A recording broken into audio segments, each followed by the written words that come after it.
Hello, my name is Kevin Sears, and I am the 2024 president of the National Association of Realtors. It's been several weeks since my last on the road video, and a lot has been happening. Today, I'd like to touch on a couple of things. Our settlement that you've recently heard about, as well as our continuing political and policy advocacy.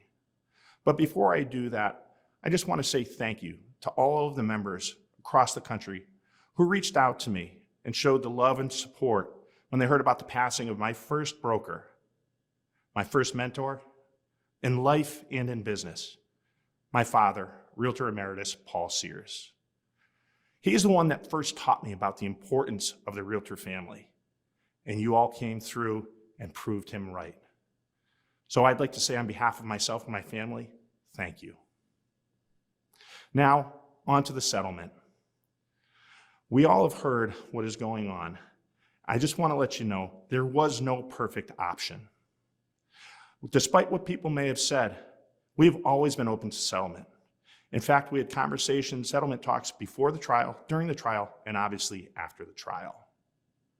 And once the verdict came down, we were left with three options. Ultimately, two of them were untenable for different but similar reasons. The first option, appeal.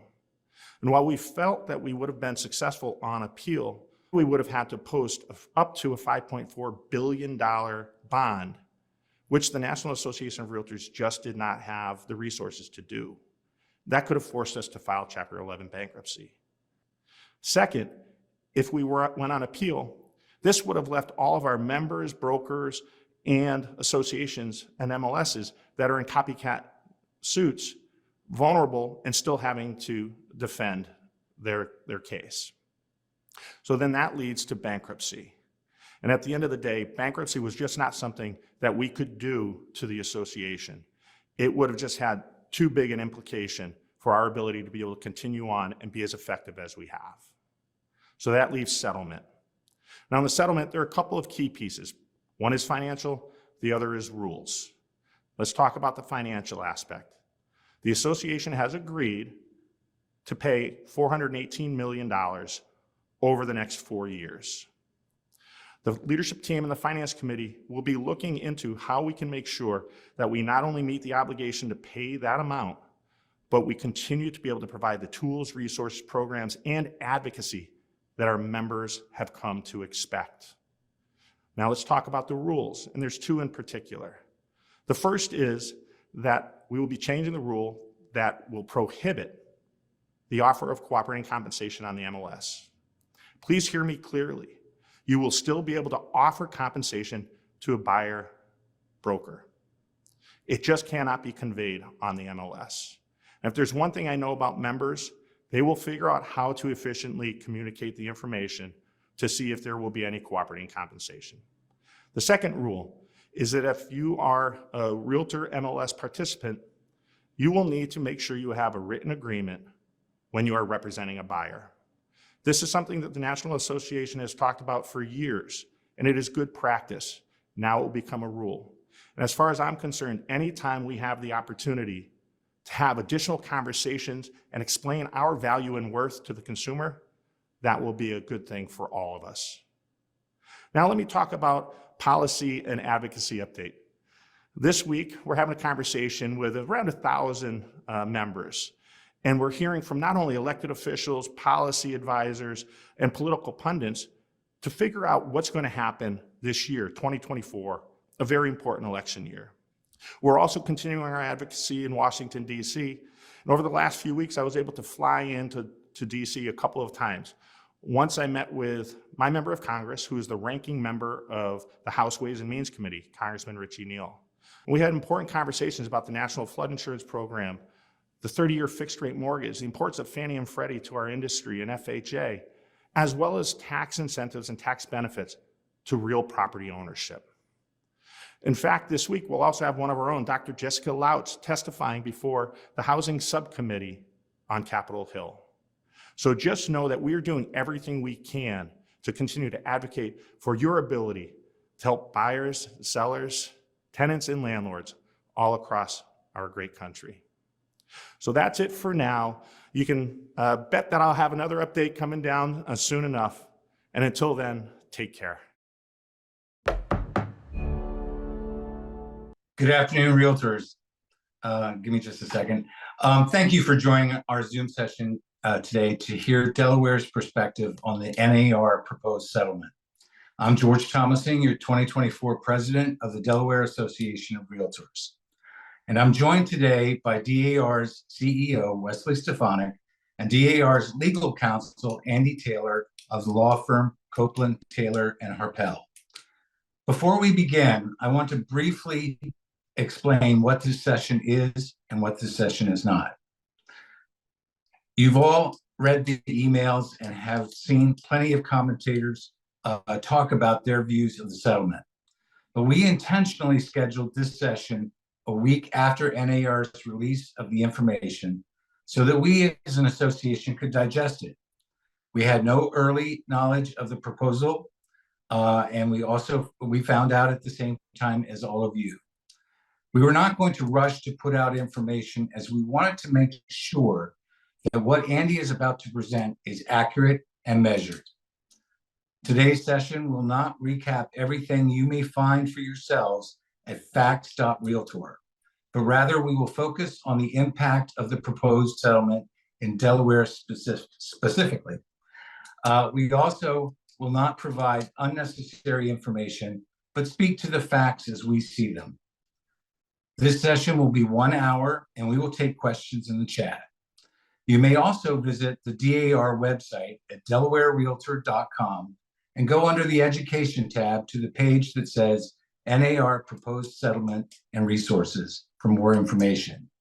You may also scan the QR code on the screen. Now, as your president, I believe that it is important for us as an association and you as individual realtors to own your value proposition to the public. A value proposition informs clients and customers about a realtor's value to them and their needs. Your value proposition should talk about important details, such as what you can do for your clients, how customers can benefit from your expertise and your commitment to our code of ethics, and why customers should choose you, the realtor, over a non-realtor. Clearly and concisely delivering this information to your clients will help them understand the services the realtor brand offers and motivates them to reach out and ask questions about the realtor experience. The value of our association and why our industry truly needs us is because we protect your ability to do business, and we are a strong brand behind your business. We care for our communities, and we protect private property rights and promote home ownership. Members benefit from our technological innovations and education. We offer an exclusive, invaluable business tips and many other benefits to our members. We have a defined strategic plan that constantly evolves with the times, and we enforce our code of ethics that sets realtors apart from other licensees. We do everything we can to represent your interests in the legislative, legal, and regulatory arenas. Please, please, don't let a moment pass you by to show your value as a realtor, and we will continue to show our value as your state realtor association. So with that, I'm happy to turn this session over to our CEO, Wes Stefanik. Wes? Thank you, George. Thank you also for your leadership this year. It's going to be quite a year as president, but we appreciate you being at the helm. I briefly want to talk about an item that is not quite connected to the settlement discussion, but it has become an issue. And since we have over 500 or so members on this call, I do want to bring it up, and it's the issue of listing fraud. As many of you know, one of the primary roles of the Delaware Association of Realtors is to represent the industry before legislators here in Dover. Well, the issue of listing fraud has caught the ear of legislators, and we are doing our best to stop any legislative initiatives on this issue, but we need all of your help. Just this past week, I had a member of the public email me to tell me that they want everyone's name that they can complain to, including their senators, representatives, the Attorney General, the Division of Professional Regulation, because a realtor listed a property without the consent of the true owner. DAR has put out numerous materials on this issue that has taken hold, quite frankly, across the country. So please, please, please take the time to do your due diligence to verify the true owner of the property you are about to list, or as the legislative idea has been floated, the state would require all of you to send a snail mail letter to the property owner's address on the tax rolls, letting the owner know that you are listing the property. We understand fraudsters have now figured out how to change the address to go to their post office box rather than the seller.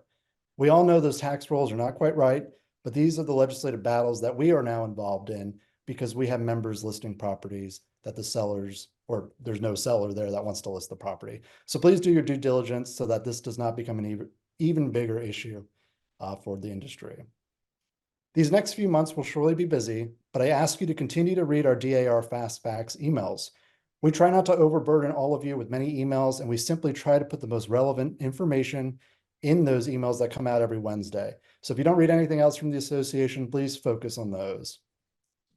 I will tell you that on top of the proposed settlement and figuring out how to navigate that, our DAR Public Policy Committee and DAR staff is currently actively supporting, opposing, and monitoring over 60 pieces of legislation at Legislative Hall, many of those moving at warp speed through the legislature. We most likely will have a few calls for action, so please take a moment to respond to those when we release them. June is the end of the legislative cycle, and it's an election year, so legislation is going to be rushed through. Separately, as you all know, the state released an updated seller's disclosure form back in May. Recently, the Real Estate Commission has also updated the seller's disclosure forms for vacant land and new construction, and those are available now. We will send out the links for those shortly, but you may find them on the DPR, the Real Estate Commission's website. They have an effective date of May 1st. Also, please do not forget your continuing education that needs to be completed by April 30th. Don't wait until that night to complete it. And further, please do not go to DelPros and renew your license without completing the required CE. You and your broker will then be open to fines, penalties, and discipline from the commission if you renew your license without having the CE completed by that time. If you need more information, please talk to your broker about it. I'm also happy to announce that the DAR Board of Directors made the decision back in December to move forward with a full-out marketing campaign on the value of a realtor here in Delaware. DAR staff is working with a reputable outside communications firm, and you'll be seeing those marketing assets in the community soon. Lastly, before I turn it over to Andy Taylor, I do want to mention, back to the proposed settlement, that Bright MLS will be having a session for all subscribers tomorrow. Please look in your emails for that email from them to register. Now, if you have any questions during Andy's presentation, please only send them in the chat to the person named questions, which will be me. We will work through as many as we can, but please note that not all participating on this call today are Realtor members. With that, I now turn it over to Andy Taylor, our esteemed legal counsel for I don't know how many years. Thank you for your leadership on this issue, Andy, and it's all yours. Good afternoon, Realtors. Pleasure to be with you here today. Exciting times, and I'd like to thank you for your continued interest in making the real estate profession even better in Delaware. To the extent that I've been able to help any through the years, I think it's because I've been a pretty good listener. As you know, when I'm teaching, I'm always traveling with my legal pad and writing down notes and listening to what you had to say. And I have great respect for the collective wisdom and decisions made by the boards of directors of the realtor associations in Delaware and the Delaware Real Estate Commission in working forward. And here we are again, working forward through the next thing in Delaware that we're dealing with. So I put together some PowerPoint slides, and I believe they're going to bring that up here. There we are. Okay, we'll go to the next slide. So this is my understanding of the NAR settlement as of now, by me as legal counsel to DAR. These are my personal comments, not from the DAR board of directors. And I'm sure some of what I say will evolve further as we learn further and as the settlement's considered by the court. We'll go to the next slide here. So this is a proposed settlement of 4 cases. It was announced on March 14th, and I heard that the agreement was finalized in the wee hours of the morning. The NAR directors, that means the Delaware directors as well, were not aware of it, and the directors did not need to vote on it. So we were as surprised as you were. And we need to understand this. My feeling is in Delaware, in the context of not just antitrust law, you can't look at it in that vacuum, but antitrust law, MLS rules, agency law, the Licensing Act, rules and regulations of the Delaware Real Estate Commission, and the use of the CIS form. So I'll try to explain what I see here with the next slide as the interplay between all these things. But the number one asset you have is your reputation. That is your number one asset. That is really what you are offering in the real estate marketplace with your services. So do everything you can to foster and protect your good reputation and the good reputation of your brokerage firm, because as we proceed forward and as you're having the opportunity to explain more of this to buyers and sellers, then that is what they're going to be relying upon, is your reputation. We'll go to the next slide here. So let's focus a little bit on the meaning of the word broker. So a broker makes a market, and your services as real estate agents create the marketplace for real estate in Delaware. I found a very significant study released by Bright MLS August of 2023. How timely this could be. Couldn't be better timing for this. Called the On MLS study.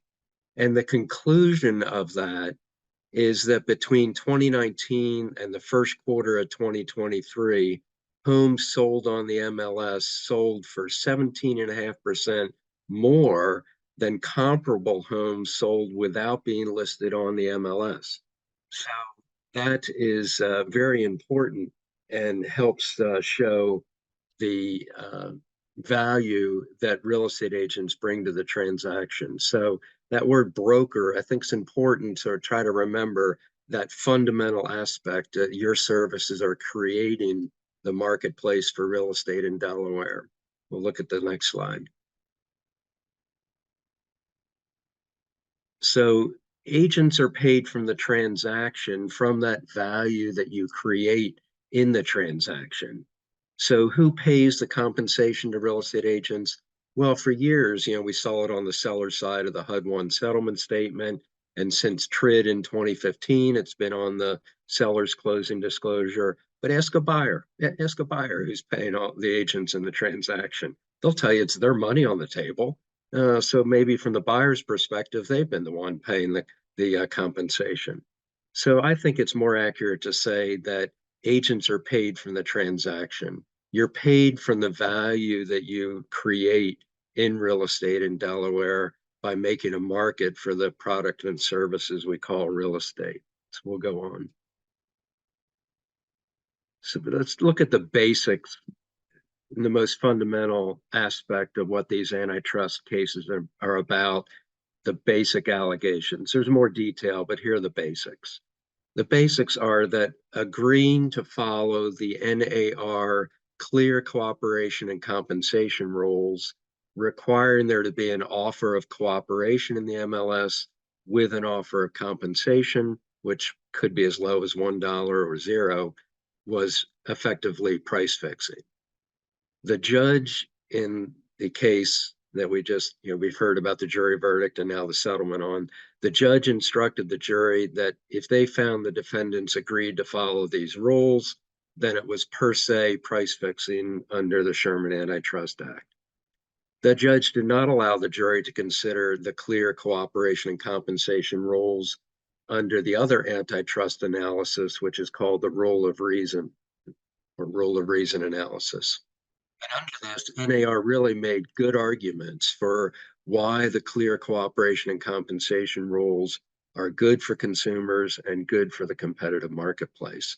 And I think we'll see that with some of that going away, it has the real chance of creating some further friction in the real estate marketplace. But as I said before, we'll work through it, we'll figure it out, and we'll do what works in Delaware.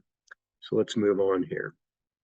So the appeal would be to the 8th Circuit.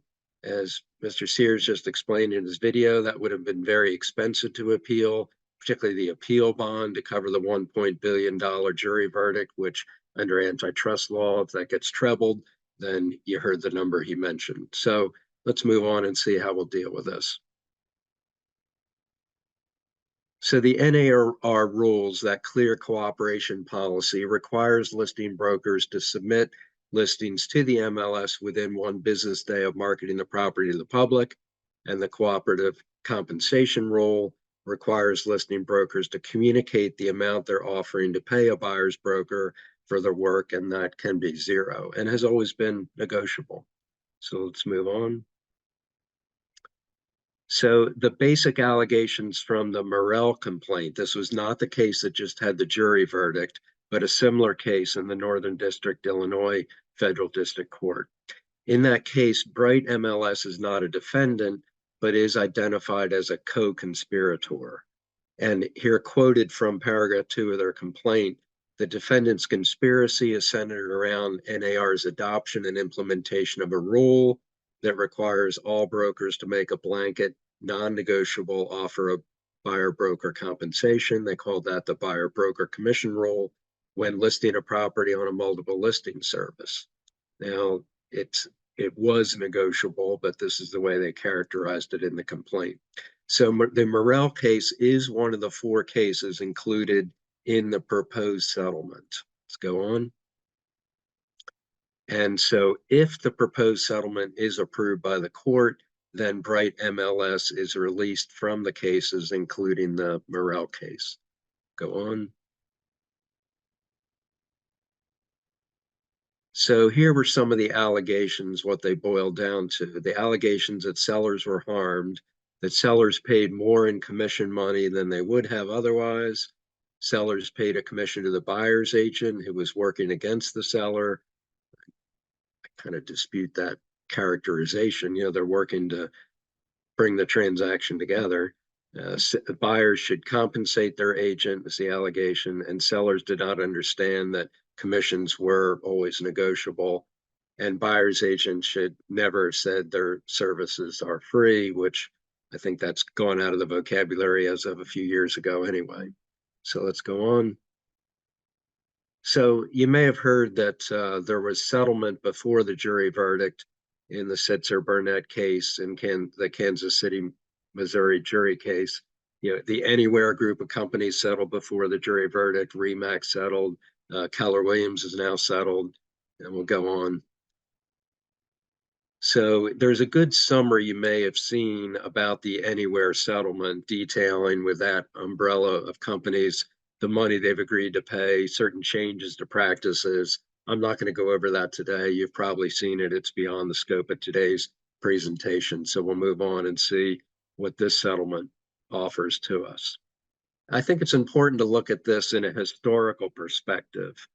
First of all, remember that a participant in the Bright MLS does not, I repeat, does not need to be a realtor, but does need to be a real estate licensee. This was also true for the prior MLS known as Trend, and it came about from a lawsuit in Pennsylvania in 2002. Next slide, I'll give you some more historical perspective. A little bit of Back to the Future.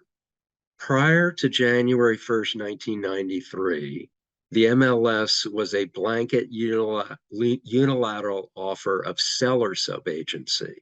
So in those days, pretty much every real estate agent in the transaction was representing the seller as a listing agent or as a subagent of the seller. So to represent a buyer, when buyer agency first started coming about in the late 80s, early 90s, to represent a buyer, you as the agent needed to contact the listing agent, reject the offer of subagency, ask if cooperation was offered to buyer's agents or not, ask if any compensation was offered to buyer's agents, and then document that on compensation forms. Now, I think with the settlement, we'll probably see some compensation forms coming back into play. Your DAR Forms Committee will be working on some samples for you with that. January 1st, 1993, the MLS changed that it then became what some people called subagency optional. So with sub-agency optional, there was an offer of cooperation through the MLS to sellers, sub-agents, buyers agents, or both. So let's move on. So let's look at some of the elements of the proposed settlement. It is still just proposed.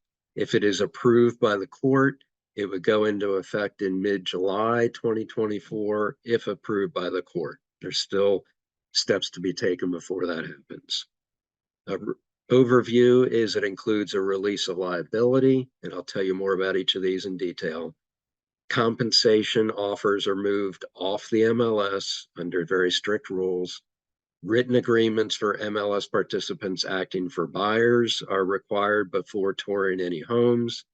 The settlement payment, NAR would pay $415 million over approximately 4 years.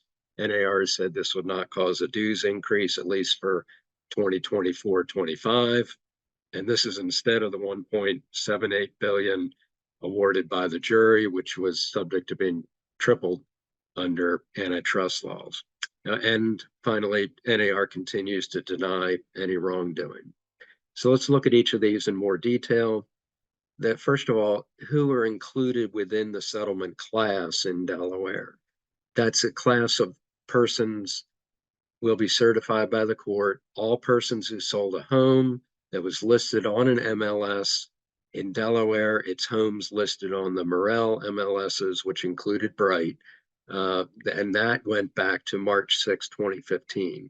You'll also hear a date of 2019 as far as when they were looking at some of the rules, but as best I can tell, this is what the class will be in Delaware going back that far, because Bright is included in the Morel MLSs. So let's go on to see then what's covered. With the release of liability, NAR is released. NAR members who are members as of July 2024.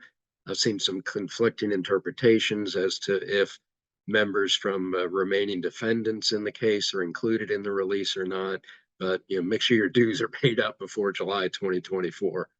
Also released are all state, territorial, and local realtor associations. So that covers DAR and our 3 local associations in Delaware. All association-owned MLSs, so that includes the Bright MLS. And then brokerages with an NAR member as a principal that had a residential transaction volume in 2022 of 2 billion or below, are released from liability for the types of claims in these cases that were brought on behalf of home sellers related to broker commissions.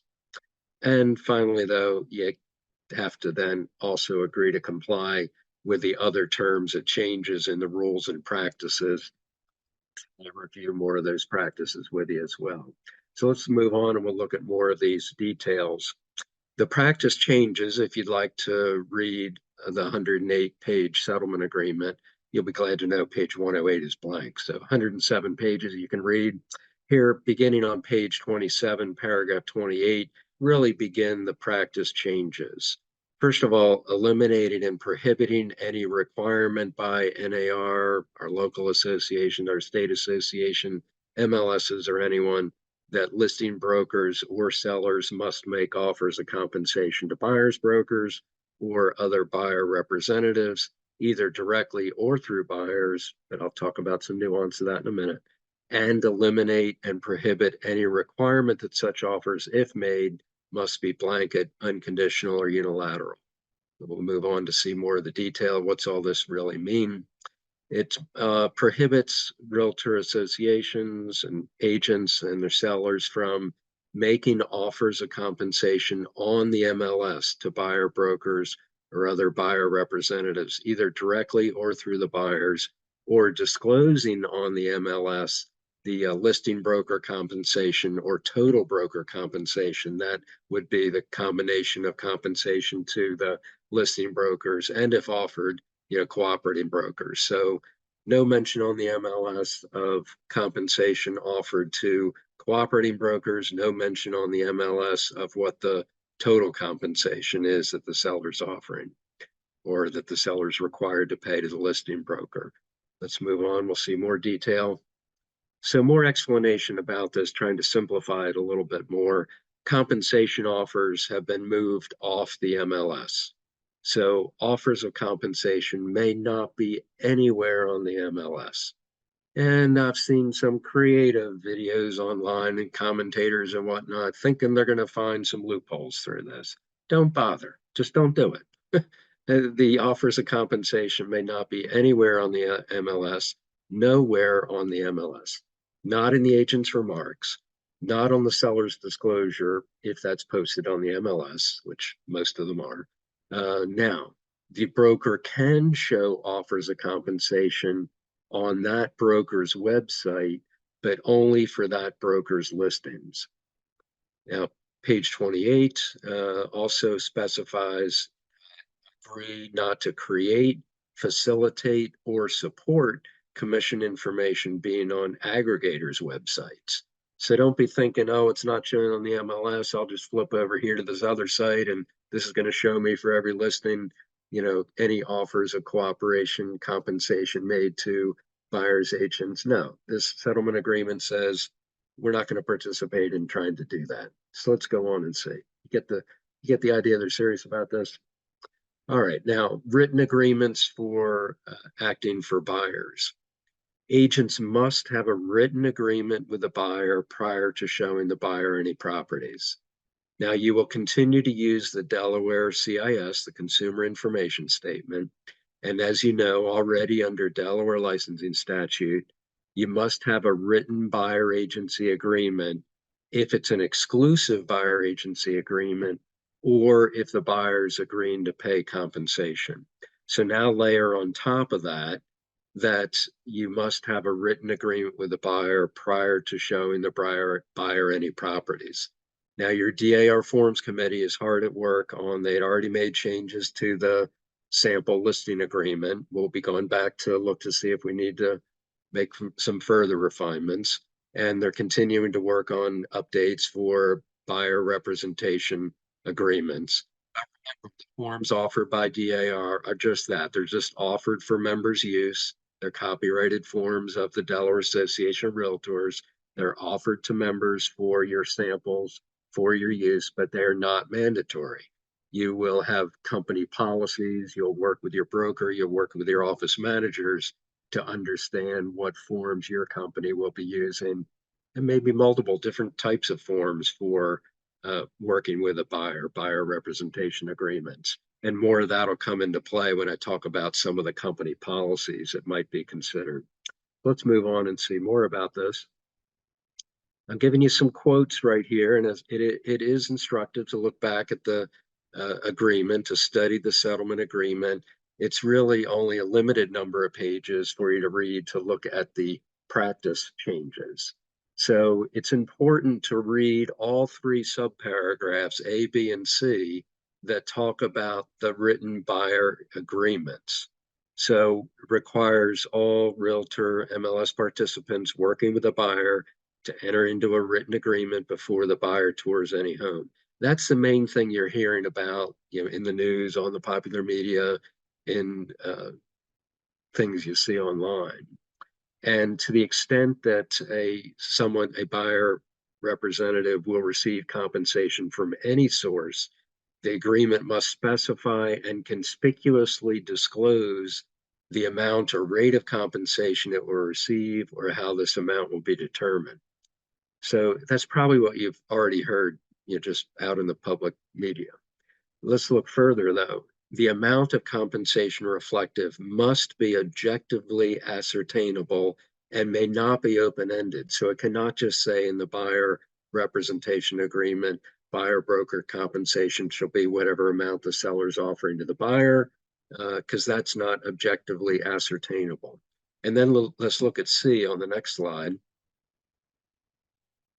And you may not receive compensation for brokerage services from any source that exceeds the amount or rate agreed to in the agreement with the buyer. So you will have a buyer representation agreement that will be discussed with the potential buyer, negotiated with a potential buyer. I've mentioned those agreements might have different ways of structuring that agreement with the level of service and the compensation. You will be discussing all that within your company as a matter of your company policy. And so then suppose that, to give you an example, suppose that that agreement says that the buyer broker company is being compensated, X amount. Let's suppose the buyer makes an offer to purchase a property from a seller, and maybe as part of that, the sellers agreed to pay more of compensation to the buyer's broker. The buyer's broker does not keep this difference in between. The buyer can agree to receive that as part of the negotiation of the agreement of sale, and then the buyer broker can credit that back to the buyer as a rebate, if you will, to the buyer. And that is permitted under the Delaware Licensing Act and rules and regulations of the commission. A licensee may share compensation with their client. So it could turn out that way. Let's move on and see more of how this will apply. It becomes doubly important for you to have a very good buyer counseling session. So I think, no more will it be a buyer. Hey, could you see me? Could you see me at 3 o'clock at the property? Well, this is the first I've heard. Yeah, I know, but can you see me there at 3 o'clock? Well, no. You really need to be sitting down with that buyer, having a good buyer counseling session. Really important to explain to both sellers and buyers about the rules of the profession these days, or if they're approved by the court. So the seller does not need to agree to compensate cooperating agents representing buyers. This is going to lead to more discussion than a seller sub-agency. See, I told you this is a little bit of Back to the Future. But remember the additional liability that seller sub-agency has for the seller. Now, the buyer can make an offer to the seller with a clause in there. It could be written right in paragraph section 32. The blank lines could be written right in there that as part of this, the seller is agreeing to pay compensation to the buyer's agent. And then that compensation to the buyer's agent just becomes a point of negotiation, just like other terms for the agreement of sale. And this does not violate the NAR Code of Ethics. The Code of Ethics prohibits the buyer's agent from using the terms of the offer to try to change what compensation might be offered by the listing agent, but it does not prohibit the buyer himself or herself, themselves, from making an offer with provision in there for the seller to agree to pay compensation to the buyer's agent. Let's move on. So you really need to take time in these counseling sessions for sellers and buyers to review the Delaware CIS so they understand about statutory agency in Delaware. I know your companies have good packets that you use with your listing presentations and your buyer counseling sessions already. I hope that includes, brochures such as the NAR has very good fair housing brochures that are good to include for your seller and the buyer in those packets. Gives you the opportunity to discuss equal opportunity in housing, and we'll move on to talk more about this. So compensation, then possible changes maybe to the Delaware CIS from the Delaware Real Estate Commission. And I just think has some sample wording here. And so broker commissions are not set by law and are fully negotiable. If you've seen a previous version of this, it said are not set by law and are negotiable. The settlement agreement has the word fully in there, so I hope that word fully will be in the final. Compensation to real estate agents is not set by law and is fully negotiable. There's not a standard commission. You, meaning the member of the public, should discuss compensation and the scope of services to be provided for such compensation with your real estate agent early in the process. Brokers can set their own compensation and fees based on what services are offered and their business model in the competitive marketplace. And to protect your interests, it is recommended you enter into a written agency agreement outlining your real estate agent's duties, as well as your rights and responsibilities, meaning the member of the public. So this hopefully will become part of the CIS form, and we'll go on, look, next slide. So that will become part of your presentation to the listing agent and to the buyer's agent so they can make sure they understand. And you saw part of that as well is that discussion of your compensation. Certainly you don't have to work for free. That's not part of the settlement agreement. And you as an individual agent and within your companies, you need to determine your own value proposition for sellers and buyers. You may have seen a couple tools NAR has put out to help you start thinking about this. One of them's called 179 ways realtors may help their clients, and followed up by greatest hits here, 105 more ways realtors help buyers. But please, please, please don't just hand these out because you'll be setting for yourself a very high standard of conduct. Because not all the items really apply to Delaware. Not all the agents will be offering the same level of service. So just use these tools as a way to start your own thinking, have more dialogue within your company. Sit down quietly at your computer and start writing up, if you haven't already, your value proposition and the services that you offer to sellers and buyers. Let's move on. So the role of the broker and the office manager has become, in my view, even more important. Supervision and guidance of the broker and manager are important as we evolve, team leaders. And I think this will all play out in the competitive marketplace. That's what we have to deal with it. We will deal with it. And I think it's going to ultimately lead to a higher level of professionalism, which will be good for the profession and will be good for the public. It will take some time to work itself through the marketplace and will be more professional. And those real estate agents who are not treating it as a profession, well, it might no longer be the profession for them. So let's move on and see some more. So remember with the Delaware Fair Housing Act, of course you do. You're very strong advocates for fair housing. I know you are.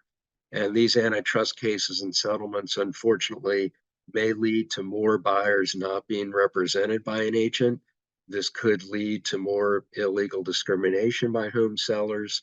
Therefore, I think it's more important than ever for realtors to continue to be advocates for fair housing in Delaware on all 13 statuses or classes protected by the Delaware Fair Housing Act. So I wanted to make sure to mention that to you today as well. Let's move on. Justice Louis Brandeis said that states are laboratories of democracy. And so what works in Delaware may not work elsewhere, but we have the opportunity to create it in Delaware, to work with it in Delaware. And I think we have some real advantages in Delaware. One of our advantages is our small size. And also Delaware attorneys continuing to represent buyers in real estate transactions. We have a very good advantage with the Licensing Act protecting the public, the Licensing Act requiring the duty of confidentiality, which begins upon the first contact between a licensee and the customer, as you know. And there's a couple sections from the Licensing Act if you want to freshen yourself up on that. So that duty of confidentiality right from the very first conversation with that member of the public, even if you're the listing agent, you're out somewhere and a buyer contacts you, sees you, and oh, hey, Brian, yeah, you're in real estate. I sure am. Yeah, that's right. Well, hey, may I ask you a question, about something? I saw a new home that just looks like it came on the market. Right from that get-go, there's that duty of confidentiality, even if that home is one that Brian had listed himself. So that's very good protecting the public there. And I think that'll help us dealing with this going forward. Let's see some other ways here. I think dual agency, even the single agent dual agency, should remain as a choice in Delaware for the consumer with an understanding of the pros and cons. It is dual agency as defined by the statute, the Delaware statute, for what the agent must do and may do. And as you know, the CIS explains about statutory agency in Delaware and allows the consumer with the CIS to easily opt out of dual agency if they don't want it for some reason for that transaction. They can do so by just initialing a line on the CIS. that CIS and the opt-out from the presumption of agency and the presumption of consent to dual agency, that can be for the entire term of that agency relationship, or it could just be on a property by property basis. So I think that can work in Delaware, but I think it's even more important for you to take the time in your buyer counseling session, take the time in your listing presentation with the seller to explain about that, explain the pros and the cons, have them make the choice about that. And as I said, it can change. So if somebody initially maybe thought, well, I'm not quite so sure about dual agency, but then maybe it's coming about, you have an actual buyer who wants to make an offer on that, but you have them under a buyer agency agreement. So go back to the seller. Maybe the seller then knows your reputation, knows they can trust you to work with that under the Delaware statutory disclosed dual agency or not. And then you can deal with it from there. Maybe then another licensee in your office, represents the buyer for that particular transaction. Let's go on and see. So buyer's agent and a buyer who can't pay. So suppose that a buyer, what can the buyer do? The buyer then says they don't have the financial ability to agree to pay a buyer's agent. Well, the buyer can proceed unrepresented. The listing agent would explain the CIS and the buyer would initial that the listing agent is only representing the seller, or the buyer could ask for the agent to be a dual agent. And if the seller has not opted out of the presumed consented to dual agency on their CIS, then the agent could proceed based on the presumed consent to dual agency as defined in the Delaware Licensing Act. Now, if you're not comfortable with being the single agent, dual agent, that's okay. You don't have to. You could explain to that potential buyer that they could work with another licensee, another agent in your office and do it that way. All right, let's go on to see more of how this will work. What about the length of term of that buyer representation agreement? In Delaware, the term of the buyer representation agreement can be for as short or as long as the buyer and the agent want it to be. So it could be for a day. I'll represent you short for today. Let's go see some properties.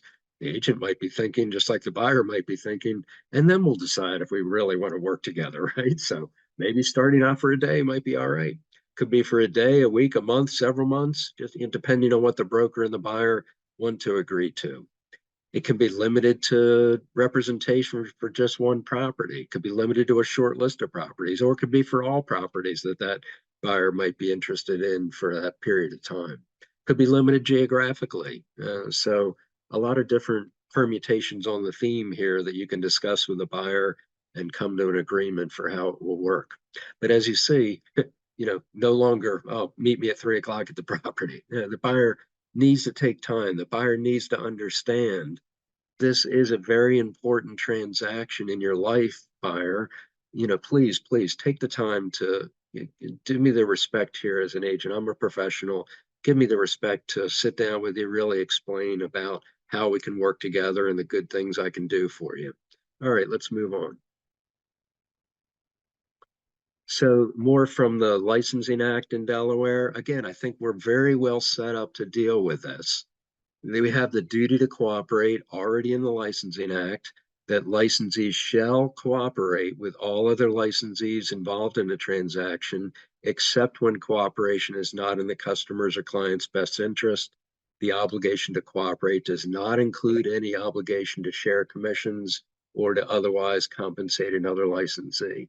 There's more to that section as well that I don't need to go into all the nuances of today, but this Delaware Statutory Agency Act, it was approved by the Antitrust Division of the U.S. Department of Justice with particular emphasis on their analysis and assistance in drafting the Delaware section on the duty to cooperate, the entire section. I've just read you part of it. And this was confirmed by a certified letter to me dated March 20th, 2006. And you better believe I kept that. So the Antitrust Division was interested in making sure the law does not harm consumers by requiring brokers to provide a minimum level of real estate services. they were concerned about that because in some other states at the time, there were people looking at cases, different states looking at perhaps saying that all brokers had to offer a minimum level of real estate services. And that's not required in Delaware. This duty to cooperate section makes that clear. You can have a menu of levels of services and levels of compensation. That's actually encouraged in Delaware. I'll move on here. Close to the end, don't worry. Now, lenders, they're dealing with this. This is their world. It's in our world as well. But Fannie Mae, Freddie Mac, FHA, VA, they're all figuring this out. They'll figure out if seller paid compensation to a buyer's agent's limited by the rules on seller's concessions, or can it be in addition to that? I've heard both answers. So they're still definitely trying to figure it all out. This is most problematic for VA loans. I'm sure the VA will figure this out as well. Almost done here. Next slide. So a few more implications here. Page 15 of the settlement agreement, paragraph 31 tells us that notice will be served on federal and state officials.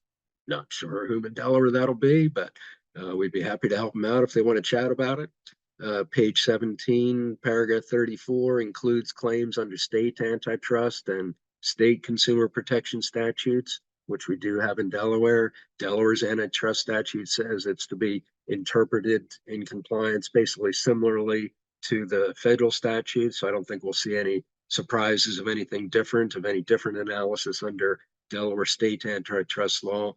And certainly, as I said, we're happy to chat with anyone who wants to talk about this. So I'm almost done here, I believe. So another question, will the Department of Justice, the U.S. Department of Justice, file a statement of interest to comment on this proposed settlement as they did in the MLS PIN case in Massachusetts? I've not heard if they intend to file a statement of interest in this new settlement that was just announced, but we will find out and we will deal with it. So I believe that other cases, what about other cases? There's the Batten case that continues on. That's a similar antitrust case, but brought on behalf of home buyers. We're going to see what the further impact is on other copyright cases. All those, at least from the seller point of view. And I'm sure there'll still be some more to come from the DOJ antitrust division and the FTC. But I have confidence in the realtor community in Delaware. I have confidence in all of you. Let's not gripe and complain about it. Let's just figure out how we'll work with it and how this can work for the benefit of consumers in Delaware, which I think it can, and we will work forward with it. As I said earlier, I think it initially is going to create some further friction in the marketplace, but we'll work through it and we'll figure it out together. All right, I believe that's about it for me. There might be some other discussion or Thank you, Andy. items. Yes. We have quite a few questions here. Okay. Give me just a moment.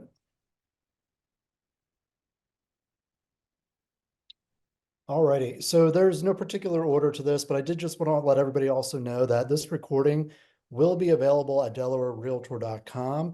If you go to the education tab, you can scroll down to our website or also just scan the link above us right now, the QR code, and you'll be able to get the recording. We'll also send it out in our fast fax email.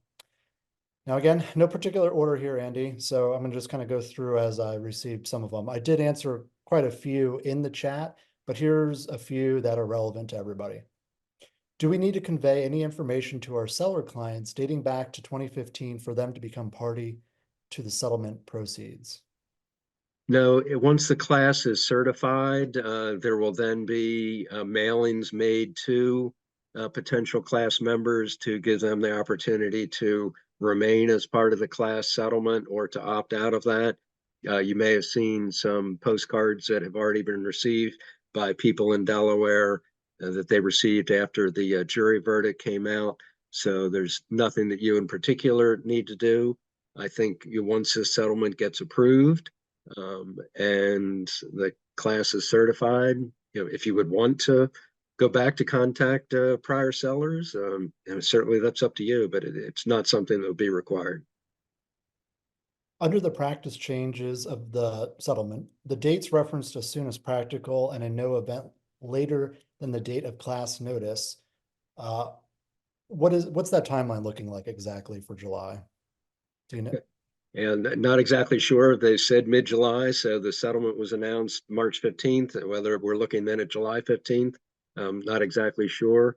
But as I said, the DAR Forms Committee had already revised the listing agreement after the jury verdict, and we're working on the buyer agency agreement now. We'll be making some other refinements to the agreement of sale, and also offering some model compensation agreement forms as well.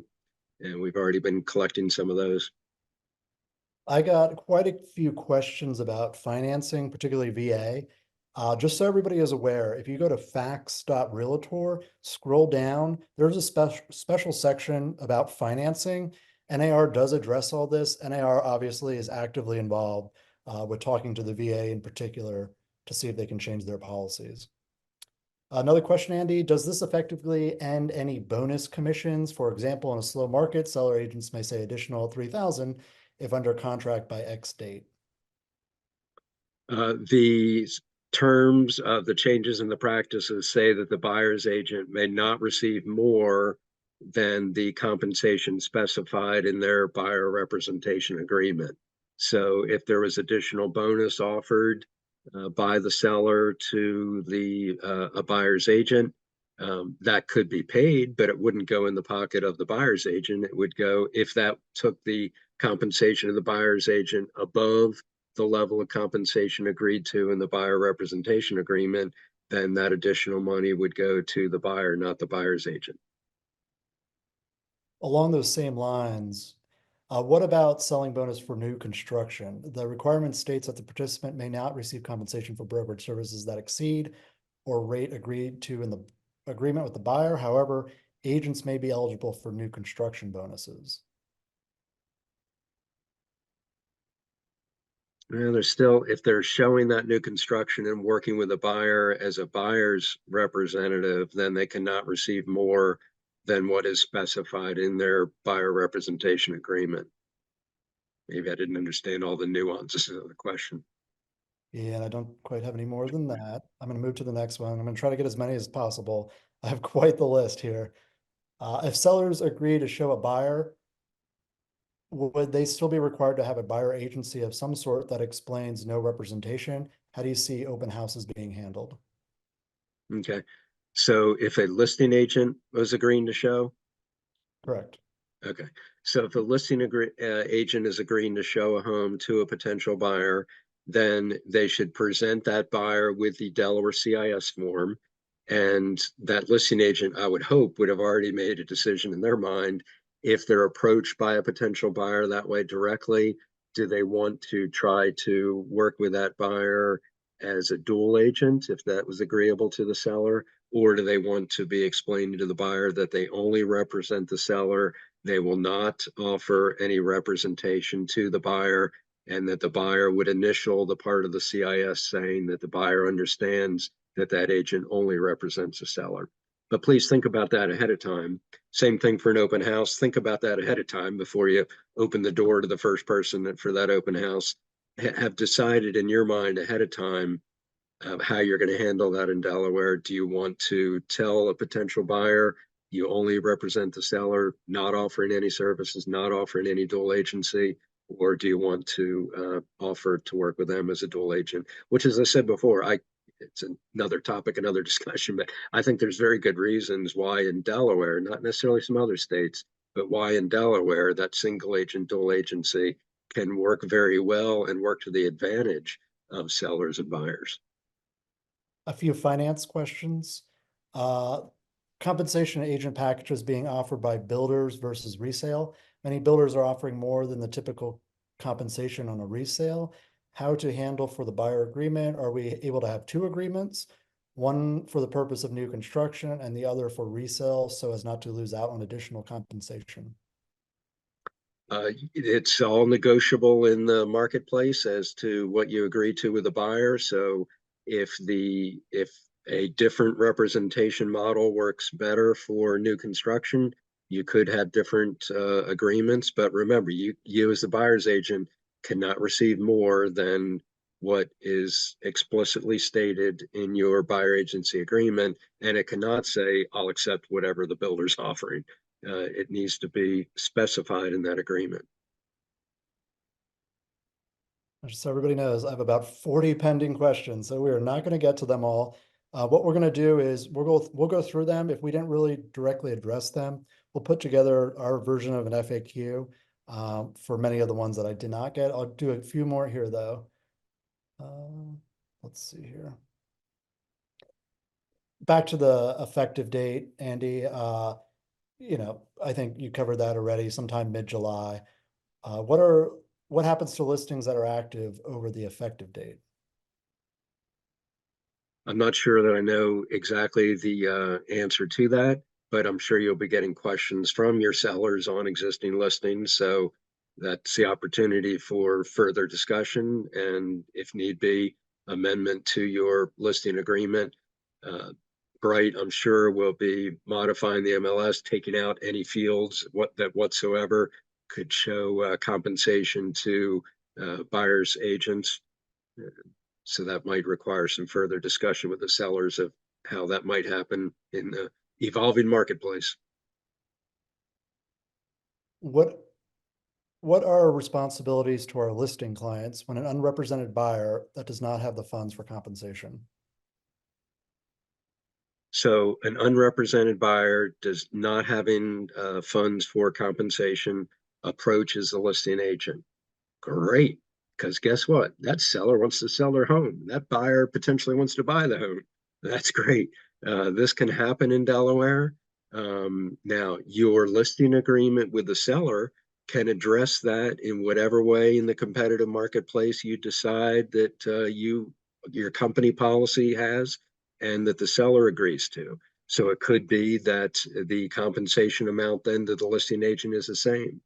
Could be that it's more, maybe because it's going to be more work for the listing agent when there's no buyer's agent on the other side representing the buyer and doing all those good things that a buyer agent does for a buyer, helping the team effort to get to settlement.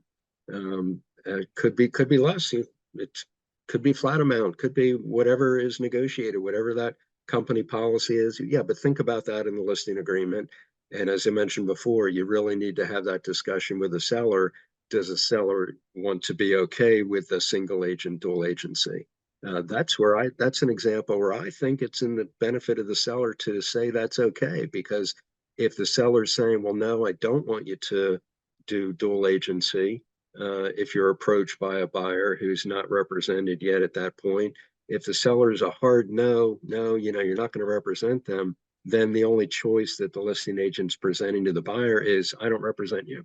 Sorry, that's it. Well, I've heard about dual agency. No, sorry, I don't do that, or my seller doesn't want me to do that on this transaction. That buyer might go away, which I thought the seller wanted to sell their home. Yeah. So anyway, that's why there needs to be a discussion. You need to take the time. I really hope the public gives you the time to deal with this. Our society is so fast now. Everything is social media and text and, instant gratification. So they need to take the time to really give you the chance as a professional to explain this, explain the choices, and decide mutually, how's this going to work best for this particular transaction. Talking about open houses a bit more, do individuals have to sign a CIS and buyer agency upon arrival? And then further with that, Andy, how can you think about a buyer before an open house? Are you saying that you should have a buyer representation form at the open house? Okay, all good questions. So under Delaware law, with the open house, you just need to have a CIS form available, probably by your sign-in booklet, or whatever system you use for them to sign in to the open house. Have CIS forms available there. The Delaware law says you do not have to personally be presenting that to the buyer to get them to sign that right at that point. But if they reach the point of asking you as a listing agent, as the one hosting the open house, some information other than just facts about the property, then you would want to make sure they had seen the CIS, they understood the CIS, or if they express an interest in making an offer. So if that buyer comes through and says, well, I'm looking at the property description here. It says 4-bedroom, but I still only seen 3. Where's the 4th? It's around. Yeah, that's just a factual matter about the property. You don't need to talk about the CIS at that point. But if the buyer says, "Well, this is going to be this, I really think is good. We might be interested in making an offer on that. Could we do that today?" Well, yes. Then you need to say, "Sure. Let's go to the kitchen table, sit down. Did you see the CIS form when you came in? Is that here? Well, yeah. Here's another copy of it. Let me go over it with you." So then you go over that with that potential buyer, and then to the second part of the question, you've already made the decision, or you know what your company policy is on the decision, and you talk with your seller. In that circumstance, then, are you presenting the CAS to the buyer to say, "I don't represent you, I only represent the seller"? Or are you presenting that to the potential buyer, of course, asking if they're already represented by a buyer's agent, and then you would deal with it that way.